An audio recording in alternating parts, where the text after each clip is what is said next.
रणबीर अलावदिया जो कहा वो गलत था। उसने एक नहीं बहुत सारे गलत गलत बातें कहा। और ये जो बातें उसने कहा, उसने क्यों कहा, उसका जो वजह है मैं बताता हूँ आपको। क्या है कि एक यूनिवर्सल लॉ है, वो ये कहता है कि हर जीव या तो डोमिनेट करेगा या फिर डोमिनेट होगा। हर जीव के लिए ये लागू होता है। ये चीज़ कहीं पर भी पढ़ाया नहीं जाता, जबकि ये सच है।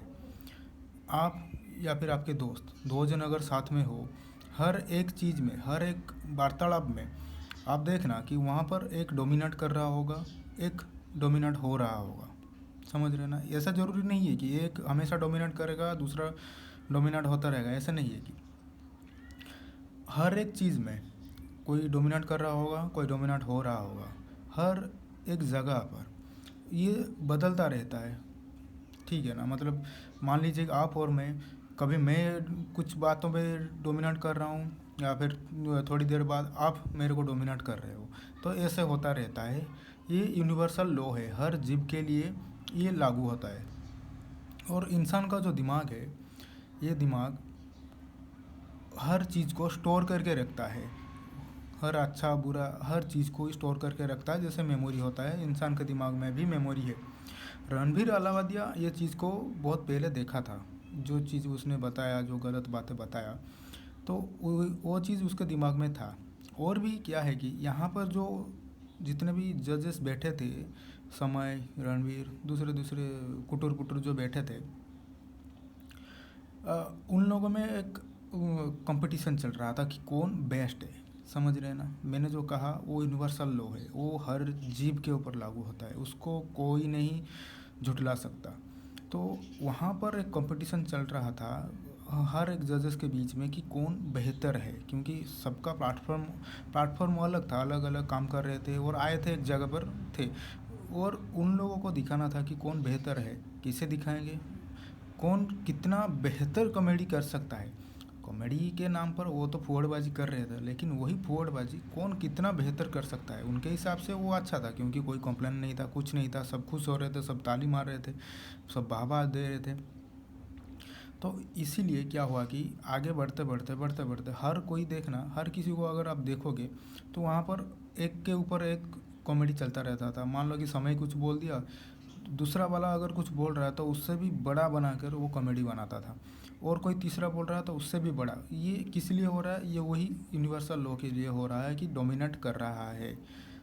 समझ रहे हैं ना? मैंने एक बात बोल दिया और आप अगर दूसरे बात बोल रहे हो तो आप और थोड़ा ज़्यादा ऊपर उठ के बोलोगे। मान लो कि मैं आपको एक गाली दे दिया, कोई भी गाली दे दिया, फिर आप अभी जो गाली दोगे तो वो मेरे से ज़्यादा गाली दोगे आप। तो ये है यूनिवर्सल लॉ कि डोमिनेट करोगे। मैं पहले कर दिया डोमिनेट आपको, फिर आप मेरे को और ज़्यादा बल लगाकर मेरे को डोमिनेट करने की कोशिश करोगे। तो ये ऐसा ही हो रहा था। समय ने कॉमेडी किया, और जो अपूर्वा था, ये सब थे, ये सब कॉमेडी किए।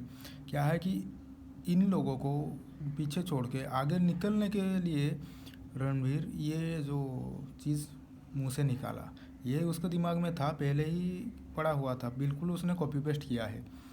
और आपको पता है कि ओरिजिनल चीज़ ये नहीं, उसने नहीं कहा, किसी से दूसरे चीज जगह पर देखा था और वहाँ से उठा के यहाँ कॉपी पेस्ट कर दिया। ये इसीलिए हुआ कि वो दिखाना चाहता था कि वो बेस्ट है कॉमेडी में भी। तो यहाँ पर वो फंस गया। उसने देखा नहीं है कि बाहर के लोग कैसे रिएक्ट करेंगे, क्या क्या कहेंगे। और वो लोग जिस हिसाब से आगे बढ़ रहे थे, एक दो सीजन के अंदर वो लोग वहाँ पर पोर्न चालू कर देते, अगर कोई कुछ ना कहता, अगर इतना कार्रवाई नहीं होता, पूरा का पूरा पोर्न चालू कर देते। तो बात ये है कि ये इसी वजह से हुआ कि डोमिनेट करने के चक्कर में दूसरों को और दिखाने के चक्कर में कि मैं बेहतर हूँ, उसने ये मुंह से निकाला। सबके अंदर ऐसे ऐसे गलत गलत भाव होते हैं, थॉट्स होते हैं, लेकिन कोई बाहर निकालता नहीं। लेकिन उसने ये जो निकाला वो दिखाने के चक्कर में कि मैं बेहतर हूँ, डोमिनेट करने के चक्कर में। उससे भी ये मालूम नहीं होगा, वो खुद परेशान होगा, खुद अभी सोच रहा होगा कि ये मेरे मुंह से निकला क्यों। उसके मुंह से इसीलिए निकला कि डोमिनेट करने के चक्कर में, दूसरों को दिखाने के चक्कर में कि मैं तुमसे बेहतर कॉमेडी कर सकता हूँ। बात यही है। बस दिखाना था उसको, उसने दिखा दिया, लेकिन उसको परिणाम मालूम नहीं था। अभी जब परिणाम वो भुगत रहा है तो फिर वो बैठ के सोच रहा होगा कि क्या क्या गलती मैंने कर दिया। वो सोच रहा होगा कि एक ही गलती हुआ, इतना सारा बात बोला था कुछ नहीं हुआ था, इससे अगर हुआ तो इसी में ही गलती है, और मेरे मुंह से क्यों निकला। ये इसीलिए निकला कि वो डोमिनेट करना चाहता था कुछ भारी बातें बोलकर, और उसने बहुत भारी बातें बोल दिया, वो डोमिनेट कर लिया। लेकिन यहाँ पर वो फंस गया। अभी उसको सीधा सीधा पब्लिक के पास आके मतलब सामने आके अपोलॉजी करना चाहिए, खुद से खुद को माफ़ करने के लिए। मतलब वो जो गिल्ट है उसके अंदर, उसको अगर निकलना है तो फिर उसको पब्लिक में आके उसको माफ़ी मांगना पड़ेगा, सीधा सीधा हिंदी में माफ़ी मांगना पड़ेगा कि गलती हुआ है मेरे से। इंग्लिश में वो बोल रहा था, वो सीधा माफ़ी नहीं मांग रहा था, वो अपने ईगो को, अपने अहंकार को, अपने अंदर समाये हुए वो माफ़ी मांग रहा था। जैसे कि हाँ मैंने बोल दिया ऐसा वैसा, ऐसा कुछ नहीं है। सीधा आके हिंदी में माफ़ी मांगना पड़ेगा कि मेरे से गलती हुआ है, आगे मैं ऐसा नहीं करूँगा। ये सीधा, और भी अच्छे से माफ़ी मांगना पड़ेगा, तभी जाके उसके अंदर से वो गिल्ट चला जाएगा, और धीरे धीरे लोग भी माफ़ कर देंगे।